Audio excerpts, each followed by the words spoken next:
Preverjamo neuradne informacije, da naj bi Andrej Drapal, bivši sodelavec Pristopa, ki sodi med vodilna svetovalna in komunikacijska podjetja, sodeloval pri ustanavljanju politične stranke Lista Marjana Šarca.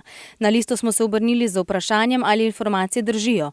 Poleg osebnega odgovora gospoda Šarca, da ga sploh ne pozna, smo prejeli še PR sporočilo, da omenjeni gospod Andrej Drapal ni imel in nima z nami nobenega formalnega ali neformalnega stika. Mediji namreč ustvarjajo družbeno realnost in imajo tudi neposreden vpliv na volitve. Lahko bi rekli, da gre za boj med PR agencijami in pravimi novinarji, ki razkrivajo zgodbe. PR agencije imajo veliko denarja in sredstev in lahko manipulirajo, kdo bo prišel na kakšno oddajo, kdo bo povabljen, v kakšnem vrstnem redu. Imajo vpliv na agencije, ki naj bi merile, pa večkrat ustvarjajo javno mnenje, in potem še kaj medij iz teh rezultatov sploh objavi in kako objavi. In tukaj prihaja do prave hibridne vojne. Na eni strani so tisti raziskovalni novinarji, na drugi PR-ovci, na tretji pa politiki in tisti, ki grejo v igro z velikimi vložki denarja in tistimi, ki so z ozadja, pa zmagujejo v tej medijski vojni. Medijska manipulacija lahko vpliva na demokratične procese v Sloveniji in volilne rezultate.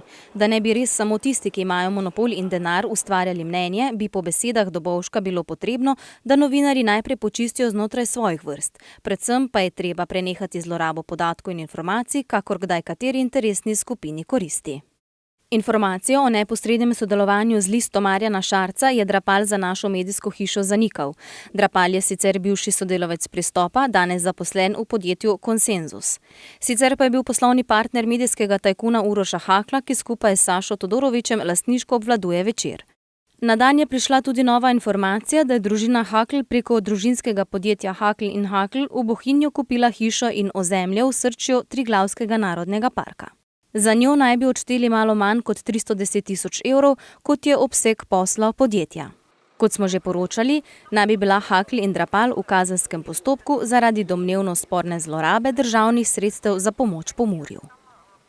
Dosedanjim politikom je uspelo, da odgovornost izvedejo na kazensko odgovornost in rečejo, bomo odgovarjali, ko nam bo v kazenskih postopkih s pravnomočno sodbo dokazano, da smo krivi. Zanemarjajo pa tukaj finančno odgovornost tistih, ki so vpleteni, in pa politično odgovornost teh, ki te ljudi vzamejo v svojo službo. In tukaj moramo slediti finančnim tokovom, pregledati premoženje in kariero teh ljudi in kako to vpliva na politično dogajanje. To se je do sedaj zanemarjalo. Ni pomembno, kdo ustanavlja politično stranko, kakor tudi ni zanemarljivo, kdo danes obvladuje medije. Ljudje, ki imajo svoje lovke v obeh svetovih, so ponavadi najbolj nevarni za družbeno ureditev, ki pravimo demokracija. Za manj vzporednih držav je potrebne več transparentnosti. In to še preden kdo sumljivega porekla postane pomemben javni funkcionar.